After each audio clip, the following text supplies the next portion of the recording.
Good morning, ladies and gentlemen. Welcome to Cybersecurity Amplified and Intensified, the #1 cybersecurity podcast with your host, Eric Taylor, and myself, Shiva Maharaj. All right, just let it go.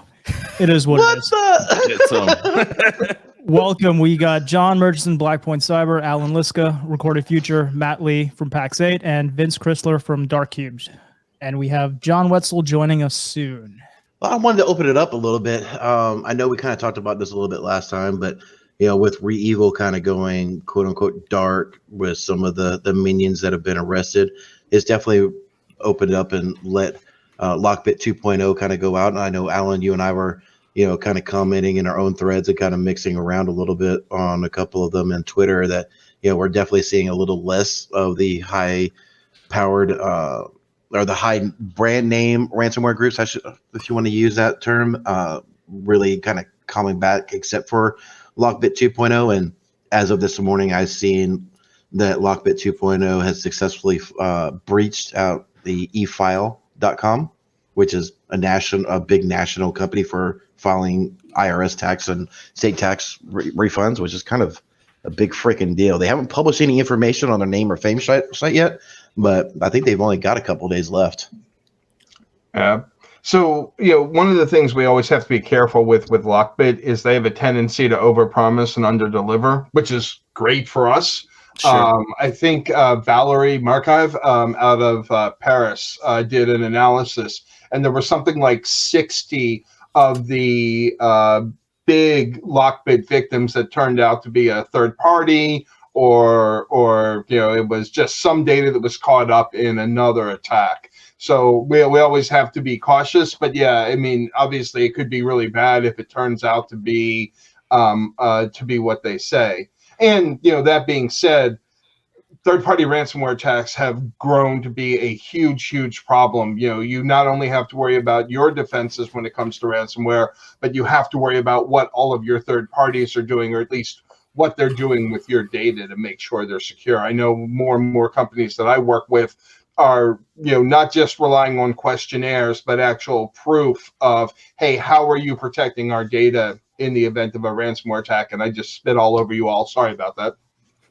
I'm far enough away. We're okay. Yeah, it didn't reach. You hit a good point. I mean, we're the public buzzword today is supply chain, right? Conversations, but in reality, it is data flows, and it is sharing data with third parties, and the risk of that kind of breach. I hadn't thought about it that way, Allan. That's an interesting thought process of just the chain of attack, and as well for your data and its risk, and this kind of somewhat public doxing, right? Like, I think if I understood you correctly, it's kind of we got this data and some of it's e-file data, so they're the biggest name. Let's make this the e-file breach and let's hold them ransom, right? Is that as I understand you correctly? Yeah. I mean, absolutely. I mean, that's what happened with Blackbaud last year. It was, or 2 years ago now. Jesus, it's been. We're getting old. Nobody cared about Blackbaud themselves getting hit. They cared about this university and this charity and this school and so on.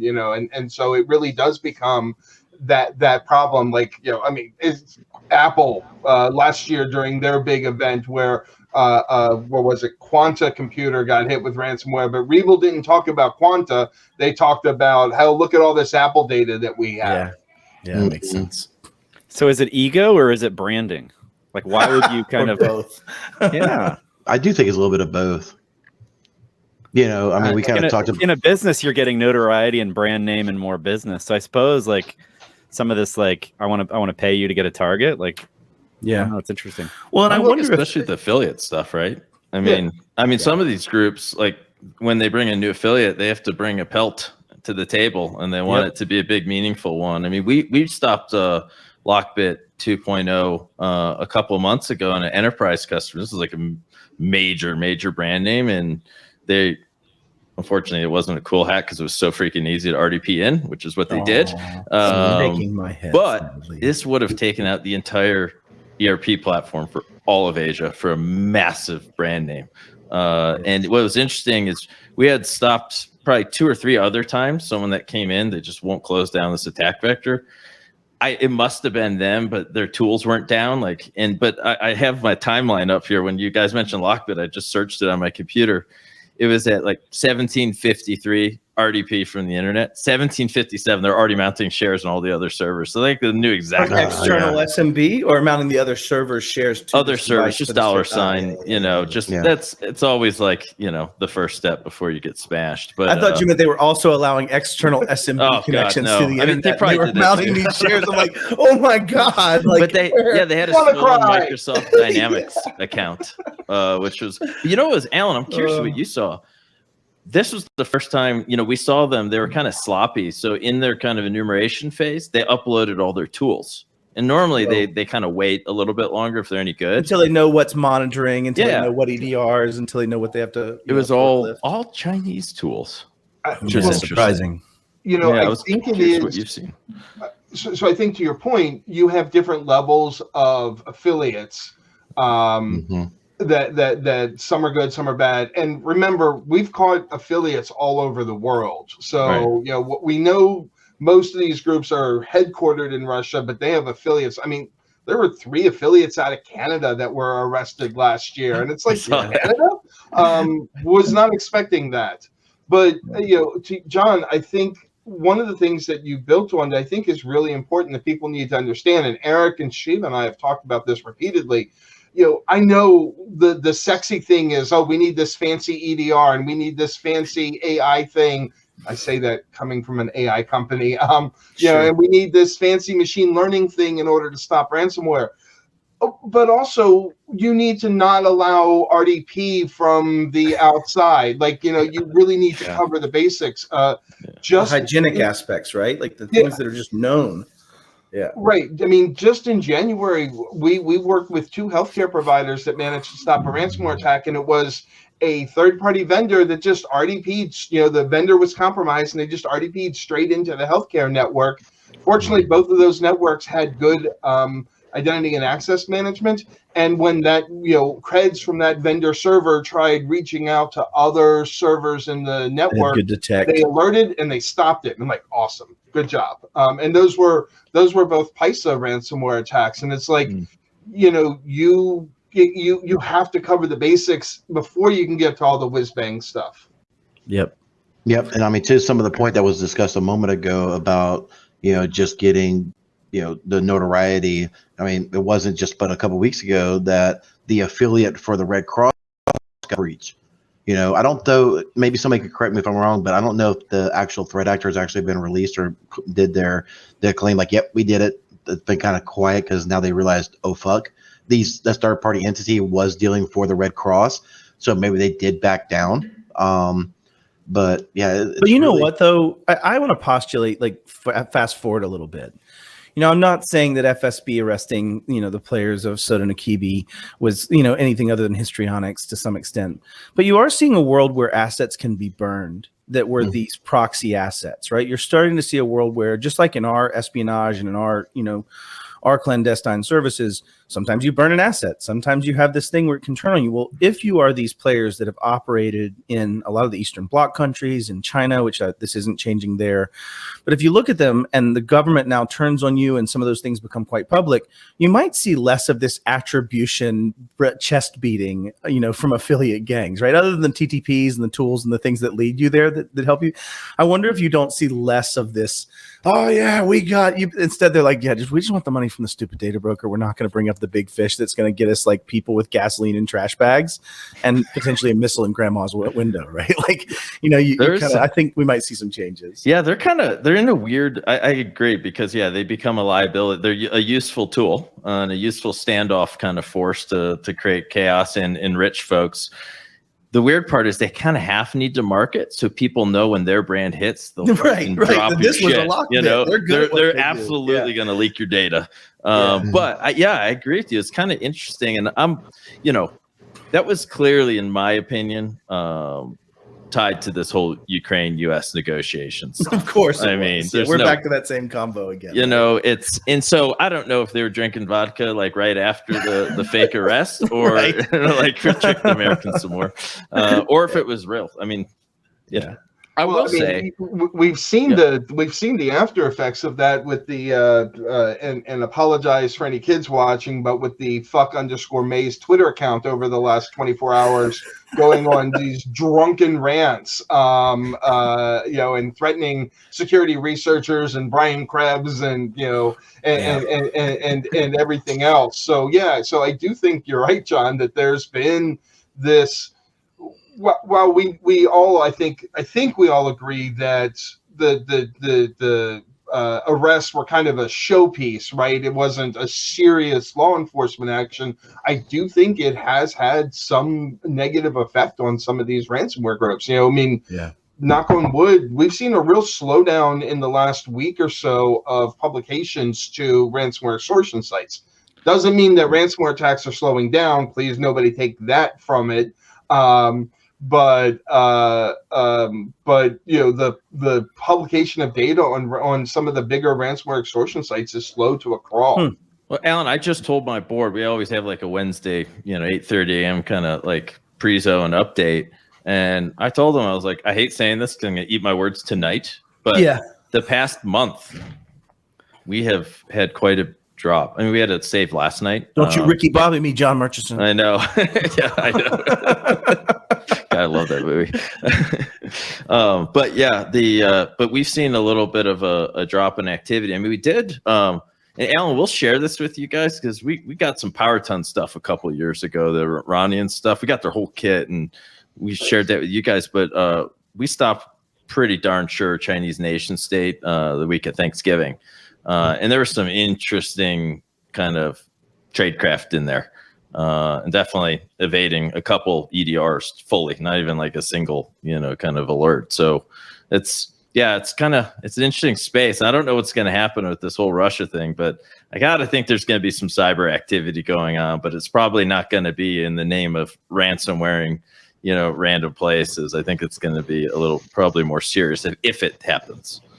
So I've been talking to a lot of my SANS alumni this week, and some of them are located over in that part of the world. I'm just not going to say who or where, but they're all saying that this is a false flag, that Putin doesn't really want to invade. He's going to make it look like and do all this stuff to get attention out of us. And it sounds like it maybe is from us and other NATO countries that are starting to drop military aid into Ukraine. That he's, like I said, it's a dry run. It's a false flag. I don't know how true it is or anything, but a lot of them are saying, start looking at your infrastructure because they're going to come and we're about to have a cyber war coming out of that region against all of the Western industry. It could be, the problem in cyber is like we all live in a glass house on this game. I mean, I can tell you if they cross that line and do something serious, whether it's to a port or, utility or something, like it will be the United States, my opinion, will treat that as an extremely serious event and will respond probably not even in kind. They'll say, I'm going to get a little political now. So fuck it. Here we go. Yeah. I mean, Biden is a giant piece of crap, in my opinion. We still got people in fucking Afghanistan that haven't been able to pull out. Yeah. We still got private entities going in there and people who have special forces and all this other stuff that are pulling U.S. citizens that wanted out of Afghanistan. Do we really think that this government's going to stand up and kick Putin's ass? Or is it going to be more of companies like yours and Recorded Future and Darkute and all that with me as a little guy trying to help out? Hey, I'm here. But it's going to be like the independent companies trying to come in and actually stand up. I mean, what do you guys think? I think on defensive side, there's no question us in the commercial world are doing the lion's share of the work because like the government doesn't have a good way to defensively stop stuff and reach into private companies. I mean, they just don't. The infrastructure, just technically, it couldn't really work. But where the government does have capabilities is offensive. And I do believe, I don't think, and I don't even think it's an administration thing and like what the response would be. But I do think that it would be taken extremely serious. And I have no idea. I don't think anyone knows. I mean, Putin's clearly trying to, reestablish a bit of the old Soviet empire. Clear, it was interesting. The first one, I think everyone knew, like, under the hood, that it was bullshit because there's no supply, there's no medics, there's no fuel, like there's nothing that could sustain invasion. That's completely different with my understanding right now. I could see a big show of force and then a pretty heavy, like, kind of kick up of their kind of insurgent forces, I think is what they call them, or the separatists or whatever, as opposed to a full-scale invasion. Because these full-scale invasions, I just finished rewatching World War II in color on Netflix. I encourage everyone to watch that. The history lessons from that, like, half the shit is replaying out right now. Yeah, I was gonna say, what is this, Poland? We'll just let them have a little bit of Poland. And I don't think Russia's the biggest threat, though. I really think China's Belt and Road Initiative, there's no question. The things they do, like, long term, sure, I agree. Yeah. There's no question. China's biggest short-term threat. In the short term, like, there's nothing that's better at distracting people than war. Yeah. And, with the unrest that's happening in the world around COVID and all of these other things, like, governments, I think, would be more than happy to jump in against Russia if they did something. And I think Russia knows that. Yeah. So I think that's, to me, like, that's the overwhelming thing here is people aren't going to hold back if something goes down because it's a great distraction. They've been locked in the house for so long, and here we go, boys. Let's wrap it up. Now we're out and fighting. Yes. So I just finished reading Semi-State Actors in Cybersecurity. That's going on my list. And John, to your point, he makes the same point. So what he does is he ties where we are in the world of cybersecurity today to piracy and privateering in the 17th and through 19th century.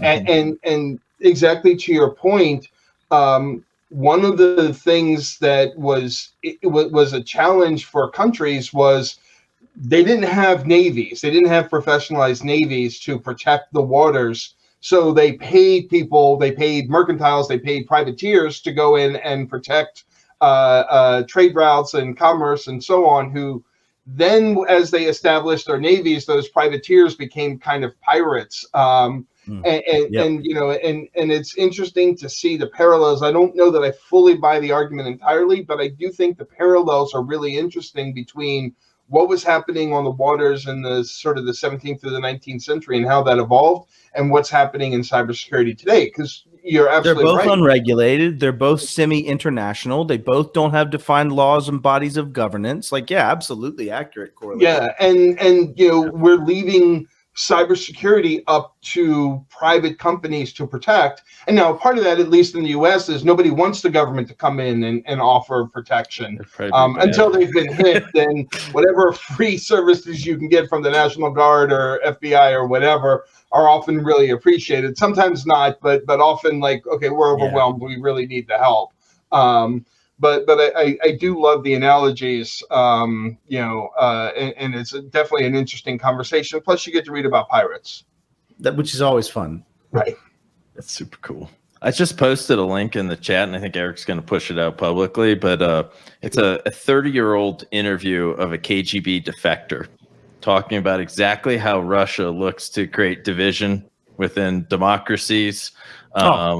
And it is literally, it's 30 years ago, and it is described what we've just seen in the past. I would just say, 6 or so years going on in the United States. And, I think another part of the Ukraine strategy is to they like breaking up our alliances, creating distrust, not, feeding us disinformation. I mean, that's the dirty secret that not people happening. Don't know. Yeah, I know, right? Yeah. You just triggered the hell out of me on this one, like disinformation campaigns.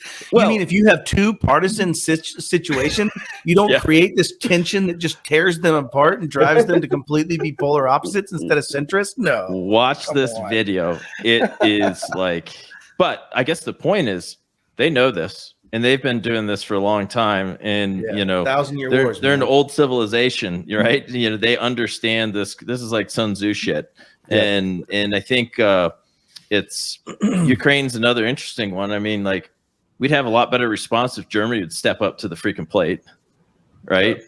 Which they're not. I would be. But Germany is not going to, because didn't the whole gas pipeline get Yes. approved between Germany and Russia? Yeah, So that's the thing. They're going to be on but it- Russia's side. Wasn't the pipeline was just a way to subvert Ukraine? Yeah. I mean, that's all. So Putin really doesn't care about it if he gets the Ukraine. Yeah, he needs the money though.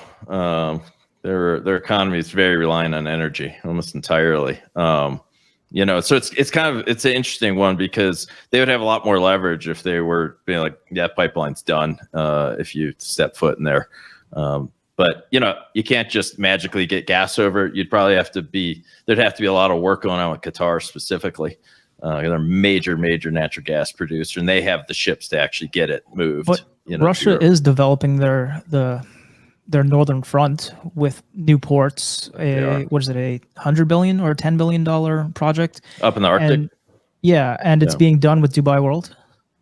Oh, I'm not surprised. They build some of the best and biggest ports around. Yeah, so they're planning for the eventuality, but it is what it is unless we can do something about it. Speaking of ports, like here's one for you guys. 3389. Huh? Well, yeah, not that one. That's the 3390, so they can't find it. That's the ransomware. We had one of those the other day, actually, Matt. That is the ransomware deployment protocol. Just so you know. There we go. That is the best. Like, so if you ever watched like some of the attacks on Iran, you know, there's been like a similar, obviously between Israel and Iran, at least from the outside view, like, you know, clearly a lot of covert stuff going on. Ports have been hit and disrupted, and ships. One thing that is like been bothering the hell out of me in the United States is when you look, like I've seen a lot of ports and toured them. When you look at the ports and where the cranes come from, which without a crane, you don't have a port. Exactly. They're all Chinese, all PLC controlled, and almost all connected right into the Windows domain network from what I've seen. This is where our government for super critical infrastructure needs to step the hell up. Hey, we're at least bringing some chip plants back to Ohio, right? Good. We need to bring. You saw Intel's announcement, but they're building. As a Buckeye, OHIO. Heck yeah. And they're going to bring the University of Ohio.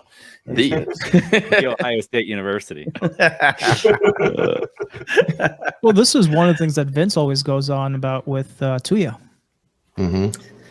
Yeah, I think you're right on in the fact that we have these you have these not necessarily government entities in these companies, and whether it's DJI or Tuya or Huawei or ZTE or Hikvision, all these technology companies that are getting globally distributed. Tuya is one that I'm particularly passionate about because they're in this consumer IoT space. Yeah. And if you've looked at how they're plugged into almost every IoT device that you see on the shelf at Walmart and Best Buy and these places. And so like they have complete command and control of all these devices. They have temperature sensors, they have light sensors, they have microphones. And if this is not you'd have to convince me pretty hard that this is not a strategic approach. Yeah, I think the question would be, has anybody analyzed any of that, and seen evidence of? I mean, because it's in my mind, if that's the case, then I think that it's a brilliant idea. I think between that and the ability to create very, very large reflexive attacks with those botnets as well, you could see that as a very strategic sword that would be very hard to cut every piece of that sword out, right? Like without just complete disconnection of network between external sources. So, it's huge. I've done two different reports where I've assessed those devices and I've seen kind of communications going back and really bad security. The analogy I use is like the Tacoma Narrows Bridge that I'm sure we all watched. It hits that resonant frequency, and you get a bunch of these. I can even see that with one eye. Like it's not good, right? God. Yeah. And so, what can you do if you have a million of these small devices in your control that are connected to the grid? Like, what if you turn off every thermostat on the coldest day of the year in New York City? Yeah, right? Like we can't cold start our grid. Yeah, not at all. Any third of it. So yeah, we did a lot of work in like smart properties. Well, pretty much every modern Class A building kind of falls in that category. Like we kind of stopped pressing on selling into that sector, post pandemic because commercial real estate wasn't the best there. But it is shocking how, BACnet, for example, building automation control net, like Sure. that's a very SCADA-like protocol and totally unauthenticated. So as soon as you get in those networks, you can just craft packets and change set points and turn fans on and 100%. change thermostats and do all that stuff. Like that's a whole, just think about the government contractor infrastructure. Like that's a risk area that I think, and the good news is I'm seeing, what is it in Columbia, Maryland? I forget the guy's name that's running. It's kind of a private government partnership where they're doing a lot of good work on kind of building security, because that's another latent. Is that Dragos that's doing that? Is that who's? No, well, Dragos might be involved. They're obviously they're kind of a threat intel and threat hunting on the ICS side, and they have good intelligence there. It's Dreamport. It's like they have a big cyber command involvement, but I'm seeing them do a bunch of the hack the building things, because we started on the building kick like 4 years ago. Because it was shocking. Like, what you find is, and this is another big area of, kind of concern I have, is that your whole badge control, access control, badge swipes, cameras, most of these systems are integrated now. And all these they're like vulnerable coming out of the factory to everything. They'll have default passwords and shit. But the part that scares me, and I think Sony learned it the hard way, is they all recommend you integrate it with Active Directory. Yep. Yes. Right. Yeah, that's the worst you can know thing where your humans are. Yeah, and so if you fire someone, you just smoke their AD account and their badge swipe's gone. But you know what happens when you have a ransom attack? Your whole, I think Mayor Shipping got that. Yeah, who was that was locked out of their building when they were trying to restore? This was just recently. This was who was that? Does anybody remember? Was it Facebook? No, maybe. It was Facebook. It wasn't because of the attack. It was because that BGP drop that happened that created the DNS attack, because everybody, I love that everybody was pulling DNS. They were trying to pull DNS so hard to get to Facebook that they created their own DDoS attack against Facebook because of that, or against the root servers. But anyways, joking aside, if I recall, Facebook was totally out because they didn't have that, and that dependency was there. That's it's another great attack access vector. These cranes ship with cameras already preloaded on them. Why? Because you have video control when you're moving the crane. That's what you're looking at all around. Talk about physical access control breaches. I just turn the crane and swing a big shipping container into your building. It's, that's the part. I don't know how often Chinese hook stuff out of the factory. I think they're smart enough to not do that a lot, but the update mechanisms, you look at you could inject it at the time of need through those update patterns. What about look at Huawei Net Engine routers? Right. So these are kind of routers you'd use in an MPLS backbone. Those backbones are the core of every modern telecommunication, cell phone system. They're all MPLS cores. And all your SS7 is actually mapped into a protocol called good old Signaling System 7. Yeah, but there's an IP version of it, and they use MPLS VRFs, the virtual routing forwarding table kind of setups, to separate your voice from all the signaling data. But that type of router, the firmware is in a Cisco, your binary image on a traditional Cisco router, it loads the whole thing to memory. There's a similar, but there's actually two boot ROMs. There's two firmwares loaded, a baby one and a big one are prepackaged in just that normal update. That it's is how I would do it, because BIOS, and then they build the actual OS. But the fact that Western companies even let them anywhere near their core telecommunications infrastructure is the craziest shit I've seen in a while. I mean, it is such a latent bomb waiting to go off. Vince, he's got something to say. I'll shut up. Sorry, I'm gonna stop talking. I was going to say, one of my favorite meetings I've ever had back when I was supporting DHS was in the room with the representatives from Huawei, representatives from the U.S. government on CFIUS in the Sprint. I don't know if you guys remember the Sprint issue with Huawei, where they were doing a bunch of the backbone for the Sprint network, and CFIUS killed it eventually. But the Huawei folks were U.S. citizens, talking on behalf of Huawei. Everything's good and clean. We're more than happy to put all of our code in escrow. You can have access to everything. We're not hiding anything. Look in my sleeves. There's nothing here, right? And it just goes back to that, but as soon as you update or change, or and we also proved, we were working with Sandia National Labs at the time, and they were able to prove that if you have control of hardware and software, right? In the manufacturing process, you can embed backdoors that nobody will ever find. Yeah, absolutely. Oh, for sure. And there's a lot of custom ASICs in the Huawei kind of processors. You know, the other thing that's interesting, and this hasn't gotten enough coverage. I have 100% direct proof because we did the analysis many, many years ago. The original net engine router, and you can find, I think it's in a Avaya product guide now, right? So this is a bunch of years old now. They stole Nortel's router code straight up. They put Nortel out of business. Nortel started outsourcing engineering and partnering with Huawei, and Huawei stole it all. You can literally look at, I think it's like the Nortel Secure Router 6000 or 8000, and in like at page 235 in the book, you'll see Quidway on one of the prompts. That's freaking Huawei. They even wrote the guide. That, in my opinion, they went from zero to hero in this telecommunication space, not because they ripped off Cisco. It's because they ripped off Nortel's carrier class stuff, and they ripped off Ericsson's phone switching and over-the-air stuff. If you look at where their offices is, they're always really close to Ericsson. But it's the way they did it, though. Yeah. So where do we go? For Nortel. Like, yeah. When you look at SolarWinds as an example of like a highly effective supply chain attack that, you know, a company may or may not have had much ability to control, and we look at the threat of China going in the future, we look at the fact that a lot of these pretty atrocious cyber attacks we're seeing today are the result of really stupid things when there's lots of amazing security technology out there. Yeah. Like what's the next 5 years hold for us? Like how do we start to shore this stuff up? You have to bring it back stateside.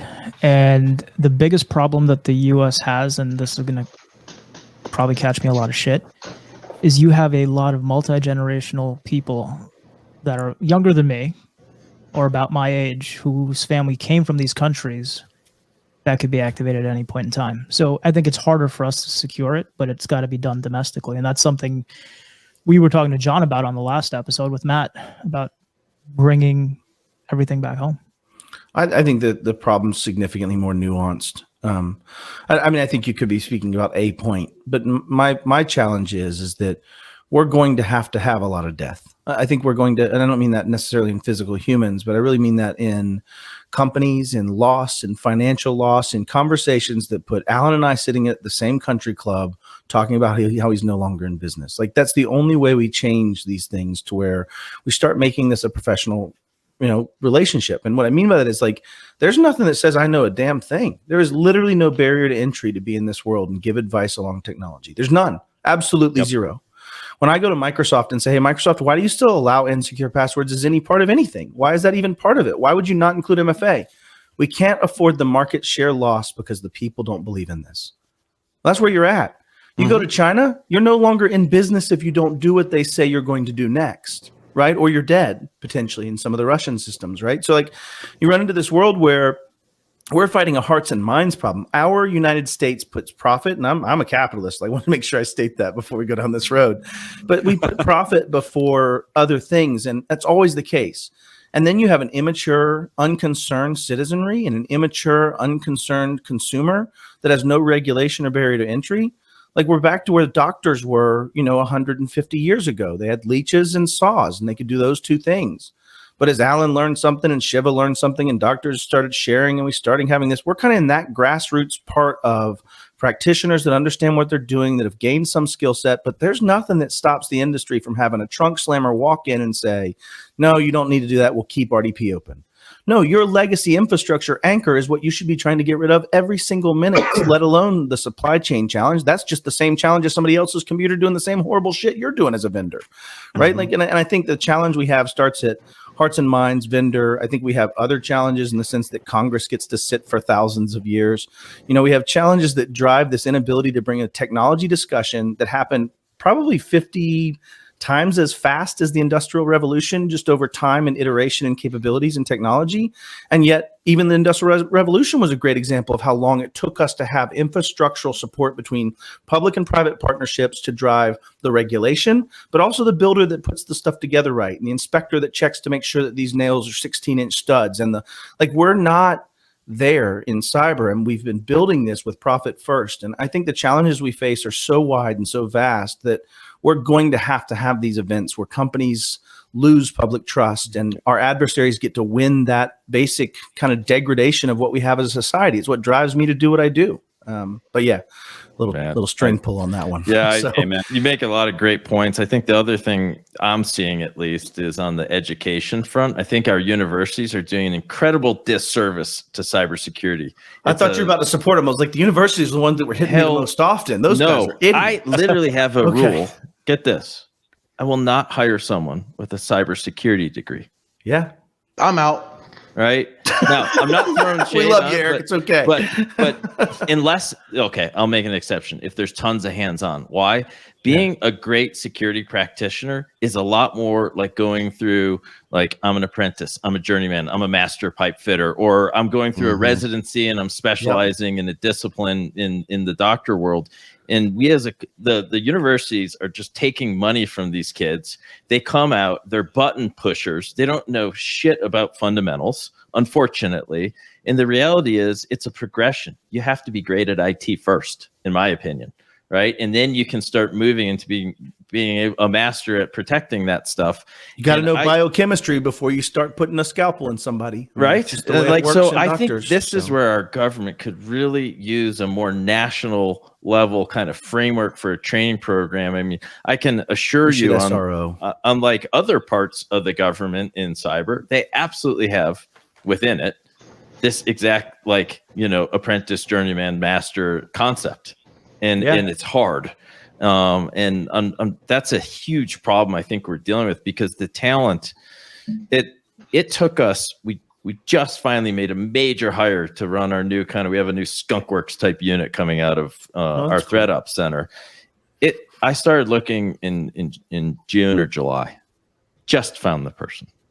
Wow. Full court press all these months. I mean, it's shocking. I'm sure Allan can talk to the point, like, you hire these kids right out of college with all their AI ML and they can revolutionize the world, right? It's just as easy as getting the right data set. I mean, I just hired, so I have 2 ransomware interns that help me out, one doing research, one doing malware analysis, and both obviously have are from colleges, and yeah, I think there is a disparity. I found some really good, really motivated applicants. So we when we put up the second intern position, we had 40 applicants within a couple of weeks, which was absolutely amazing. I didn't think we'd get 5 because I didn't know anybody wanted to be a ransomware intern. And yeah, there were a bunch of them that I was like, okay, you're not going to make it. But there were a number that were really motivated, had done a bunch of side projects, had done some really cool work. And so I was really impressed and really excited with some of them. And I've been really happy with the woman that we brought on. She's been, really amazing. And as far as understanding how to do malware analysis, and then, picking up how we do it to make sure that, she's in compliant with us and doesn't, accidentally encrypt our entire network. That would be good. I never thought about that. Yeah, that's kind of important, huh? I just dropped this malware payload. Yeah. I've been really impressed, but I think, John, one of the things that I've advocated for, not that anybody listens to me, is I think we should do something like AmeriCorps for cybersecurity. That you bring in people. You give them the hands-on training, especially at the school level, at the actually protecting schools, not teaching, but protecting schools, protecting state and local governments, areas where we really need a lot of help right now. That we can get these people in. Yeah, a volunteerism program that's brilliant. It's almost like when you're going through the trades before they move on. I'm sorry. In high school, like, there was kind of one track where you could go down the trade track, and a lot of those folks went off to a different facility, but then they came back and would try and put some of those skills to use in the school. It's a great learning ground. I love that idea. I mean, I'll tell you, we definitely hire out of colleges, but we hire out of their hacking clubs, which is all grassroots. Yeah, like, we sponsor 100%. the Tampa University Hacking Club. We give them money, to help support that, because at least we know those kids want hands-on, and they're trying, and they're doing what you need there. So that, don't take my comments. I think it's the formal actual degree that I just think is doing them a disservice. But So, and I know I speak a lot, so y'all can just tell me shut up or like have a custom mute button or something. Like I'm good with that. But when I was at a large MSP, we had better threat detection capabilities than a lot of MSPs, and we actually did notice that there were threat actors doing phishing campaigns targeted at former owners of MSPs we had acquired. So there was about 12 MSPs that had rolled up in this, and so they were spraying them. But the thing was, they were coming from Purdue University. Like legitimately checking out like everything, DKIM, all of it, right? Completely signed, completely accurately coming from them. And they were coming from UCLA. Like I'm doxing them now. It's been 3 or 4 years. I don't care. They're all relative dicks about it. But as I reached out to these individual people and the FBI, and I shared a lot of public-private partnership personally, and so I was reaching out saying, hey, listen, physics.ucla is compromised. The head of physics department is sending emails to my people, right? A treasurer in California, and so you start looking at all these people that are being compromised. Presumably, it seemed like Chinese threat actors based on the data we were sharing with the FBI about the telemetry. And ultimately, it was just so shocking to me at how bad the response was. At Purdue, it took me 3 weeks to get through to someone to realize the account was compromised. At UCLA, I never, ever, ever got anything back. I reached out to their SOC team at UCLA, and they said, oh, that's a subdomain? We don't handle that. We don't do the subdomains. Physics department has their own Exchange server, and little Johnny runs it. And like legit. And so, you triggered me, Allan, when you're talking about how they don't have the capabilities in like an AmeriCorps type response where we actually just provide that capability and oversight governance kind of reach as part of the quote apprenticeship. Like they're really bad. And they hold our intellectual property. That's where China's getting in so much with, anyways. Well, I had some almost no universities out there control. Like I cut my teeth. Like my first job in networking was at the NOC at Maryland. Yeah. And all of the security stuff in these schools are not handled by full-time professionals. They're staffed by students getting paid $10 an hour. And the other thing is like universities will provide network access to like the drop in the wall, but almost none of them are set up where they're controlling all of the domain access. Like each little school rolls their own shit, and it's terrible, and it's half-assed, and it's run by grad students and other folks. So they don't even have and here's the worst part. We all know where the internet really started. Allan, half these places still are all publicly routable. Yeah. Do you know how many colleges they have class A blocks, right? I know a massive one. Yeah, they have class A blocks. I know a massive one right now. Their entire security camera network is publicly routable. You can Telnet and SH these things from all in Shodan. Yeah, it's sorry. You can always tell the people that have been hands on by the people that say, "Well, it's really easy. All you need to do is patch, right? Like, patch your systems. Like, why are you not doing this?" And it's it's like when you've been hands on, it's not that straightforward. It's not that straightforward. Mm-hmm. So, John, I got my start at University of Maryland too. Oh, you did? My first job was I was a sociology major. And my first job was at the Survey Research Center doing their networking and security as such. I mean, there was no real concept of security. And literally my only qualification was I was one of the few guys, so I was willing to crawl under the desks and plug the network in. Right. So that's how I learned how Token Ring worked. Token Ring. Yes, I'm old. I am very, very old. But yeah, that was in the mid '90s. That was my first networking job, and that's how I learned how networking and IT works. Yeah. But you learn a lot. Like my first job there, the first thing they did, I got the new guy thing. They handed me a backpack vacuum, and I had to go to every building around the campus, and half of them were like dirt floors, and vacuum the hubs and switches because they would fill up with dust and overheat and turn off. And then after I did that, we had Cat 3 in most all the buildings at the time. So this is like 99, 2000.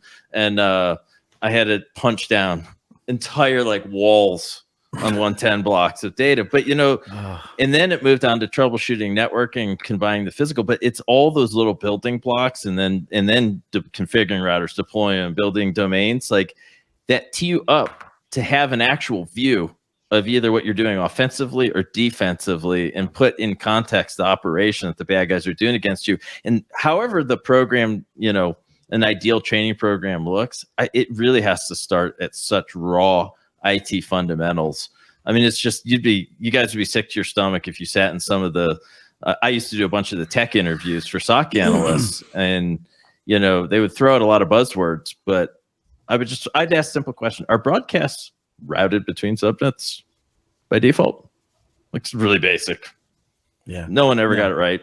Only inside this hallway. Think of it like hallways Allan, and doors. Yeah. I was just thinking about your point of like this public service. Maybe we could get one of these certification. I'm not a huge fan of certifications, but I think it's a start. But maybe you can get one or two of these companies to require, instead of continuing education, volunteer time. Like, in order to keep your X certification, you need 100 hours of volunteer hours a year. Dude, that'd be huge. Right? Yeah. Like, I know, like, personally, I maintain the IT infrastructure for my church, which is like the most overbuilt IT infrastructure. I've got like 2 AD servers. I've got SCCM. I've got and I attack the RMM, infrastructure all this of your stuff. church. What a coincidence. Because it's locked down.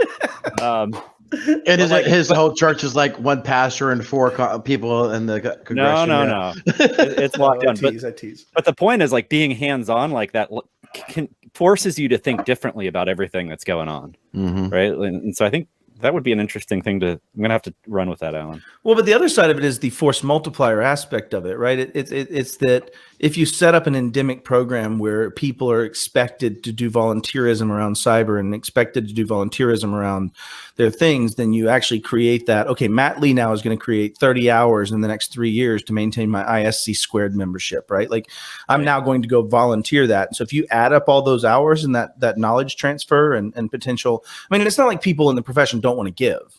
I've never met anybody in the cybersecurity industry that isn't a giver, like in some degree or form. Like they just genuinely care about what they're doing. They're passionate. But that would almost force it to be a much of a force multiplier to some extent. Yeah. Yeah. I mean, I was even seeing it on Twitter where there was a bunch of people just bashing, I guess, us veterans to some degree that, that you have to have that entry level. You got to have some sort of basic understanding of technology before you go into InfoSec for these noobs. They're like, no, you just jump right in. I'm like, oh, fuck no, please stop. Please stop telling these people this. You got to understand the fundamentals. You got, I hate the whole crawl, walk, run stuff, but if you don't know what you're doing, even with a putty terminal, you can cause a little bit of damage, right? I mean, you got to understand the technology you're using. Give me PowerShell and I'll move the world. Ooh, baby. So now you're talking the language. I think I'm John's going got to throw a contrary argument in here. The domain is too big. This isn't plumbing. This isn't electricity. This isn't something that you can learn the fundamentals of it and basically apply it throughout every building that you're ever into. This is the military. This is, you become a specialist in one area. I mean, sure, we can talk about DHCP and allocations. You can talk about FAT32 and whether or not you have enough space of screwing up your thumb drive as you move it over, which I did this weekend. I forgot how big your allocation drives are. Like, why is this 4 gig file not fitting on here? But at the end of the day, that doesn't help me with Active Directory and knowing how many things are going to be able to do that. That doesn't help me with understanding whether file mutexes are important, whether I'm doing reverse engineering. And it doesn't help me understand whether or not China is going to be different than Russia in their fundamental approaches to TTPs. Yeah. I think the domains are huge here. I love the aspect of volunteerism, but I think we have to think a little bit larger when we're really talking about where we talk about the fundamentals of this space, because what fundamentals for what space? Cybersecurity is no longer a single area. But it's not. But the biggest attack surface is still Windows domain infrastructures. I mean, if there's any place to do fun, it's dying, but it's still everywhere. That's the game right now. Well, no, here's my point, right? So if we look at this, cloud. How many of you have set an IRQ on a piece of hardware in the recent years? In recent years. Right. Because as we go, things normalize. And as we go, we get rid of some of the complexity of an entity. And what I'm seeing is, if I start a company tomorrow, I'm going to be on Azure Active Directory or AWS or Google or Okta. I'm going to tie it into SaaS applications with companies that I can now hold accountable to the way that they deal their DevSecOps. I'm going to start... You're going to see less variables. And I think to John's point, the domain is massive. But if we started focusing on some of this motion that's happening, quote unquote, transformation, whatever, you're looking at, if I start a company, I have less complexity. I have more scriptable variables. I have more scriptable attack surface. I have more scriptable defense surface. I have a very predictable and scalable machine learning model because it's all tied to the same data set with the same normalized variables and the same attack surface and the same APIs and the same. And I think that we're starting to see protocols not be as much of it. If you were an enterprise that owned a shit ton of legacy technical debt that was all invested in this massive infrastructure, massive data center, all the shit I own, and you were simply starting up with a SaaS application and doing it the same way, you would not have the same, kind of adherence to that. And if you look at SMB, the only reason they're still there is probably just because they don't have good advice. And I'll stand here and get punched in the face on but if you're in Microsoft or you're in AWS, you're in Google, man, they know exactly how to attack you. Yep. And I know how to put the right defenses up. And I know how to respond to it. Here goes the punch in the face, Matt. Manufacturing as a whole, and I think we've talked about this privately and probably publicly. I know this is just one industry, but I know a lot about manufacturing with, IR stuff that I've been doing lately. Their stuff is so legacy.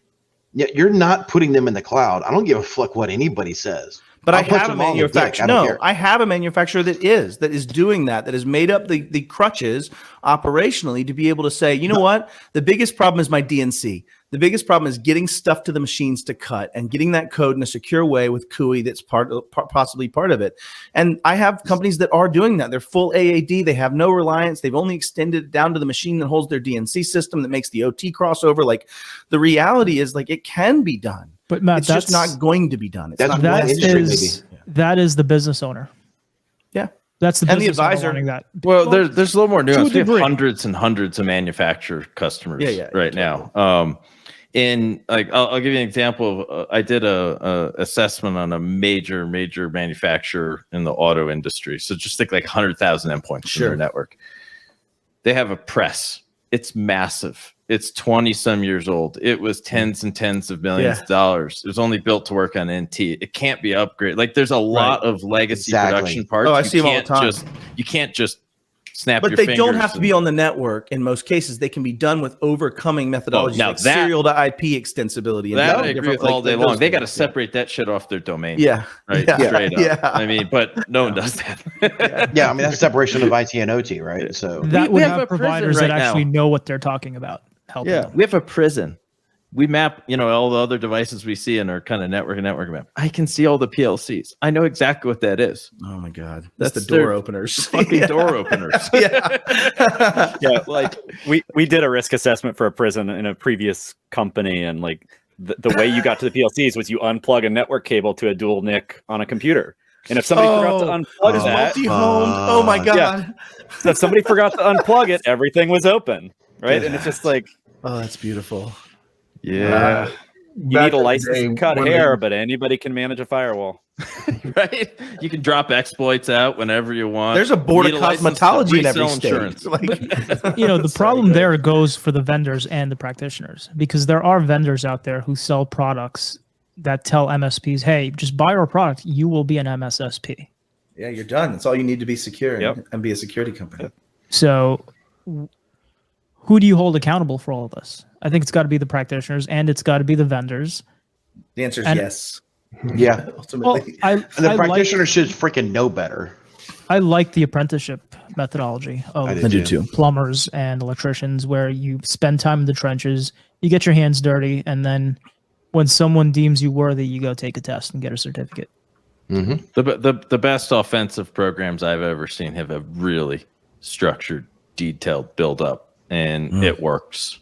Makes sense. It creates world-class capability. But even then, John, and I think to other John's point, that's a very vectored, structured one linear vertical of the understanding necessary to continue these pieces.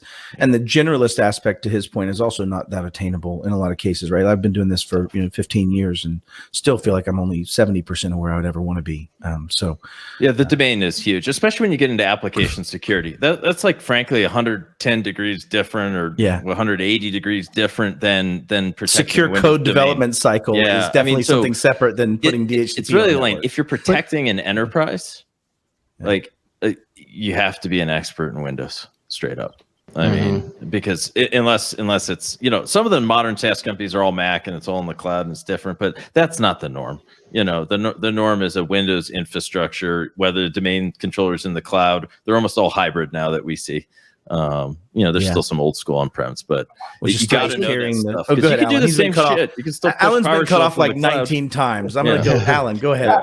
I get grief for this all the time, but I when I say this on Twitter, but I'm going to repeat it anyway. I have never walked into a ransomware incident on a primarily Mac network. Same. Unless you're in Hong Kong and you're a political dissident against for democracy, and then yes, it's 100% happened yesterday. Right. I am not saying that ransomware doesn't exist for Macs. I'm just saying I've never seen a mass ransomware incident on a mostly Mac network. Now, admittedly, I know there aren't very many mostly Mac networks, but we have never seen one once. Yeah. I know we are really close on time, so maybe bringing this up is probably a bad idea. What do you all think about the Belarus ransomware attack? Oh, the railway, the shutdown of the railway by people as saying you're transporting troops, we're taking down the railway. And the beautiful. Extortion being the release of political prisoners. Yeah. Yep. Yeah, that's just a whole beautiful little topic wrapped up in a gumball, brother. Like that there is everything. I talk about vigilante. You guys need to run over a bit. So. Vigilante or nation state? Vigilante, definitely vigilante. Really? I think nation state. Do you? I think nation state, false flaggy. It's a nice cover. I feel vigilante just because I've watched westerns. You've been watching too much damn John Wayne again, haven't you? I have been, bro. It's on me. Yeah, but I'll say this point. I think it can be both. Most of those westerns you watch, you got to remember the law system out in the Wild West was some dude who happened to have a gun. The government was like, you seem like not murderous enough, so like we're going to give you some authority. That's how I got this microphone. Yeah, what's the border anymore? Like, remember the whole debate about APT 29 and Nobelium? Yep. When does it cross over? Is it one? Is it another? Is it nation state? Yeah. I think we draw these lines because we love to think in boxes in cybersecurity, and realistically, they're a lot more fluid. Like a lot more fluid than we really want to give it credit for. Like the Belarusian thing, is that ransomware? When does ransomware not become ransomware? If I don't encrypt something, is it now a wiper? Like if I happen to forget something, if I do crappy code, is it accidental? I think encrypt it twice and I don't record what happened there. And we call it destructoware. Destructoware. If it's that's our made up. I think as long as it does not lead back to the Kremlin, it's okay. Terms, John. Yeah. I think that's the big crux of what you're seeing in Russia right now with all these, with the two groups that were just taken down. They got too big for their britches and people started associating them with the Kremlin, so they had to go. They got burned. But I don't care as much about the why. Ultimately, it'd be better to fix some of the glaring problems in the what first, at least here in the United States. With those guys getting taken down, are they really taken down or just attacking from a different location now? Dude, TTPs will tell. I will say it again that a lot of the people that I talk to have been saying that the people who are arrested in the REvil were low level, that the Tor network or the Tor security keys are still there. They're just biding their time and they may shift in to become another entity, with the same TTPs. Yeah. I think REvil stuck around kind of like what Shiva said, a little too long. And they didn't rebrand soon enough, like some of the other major actors done or have done in the past.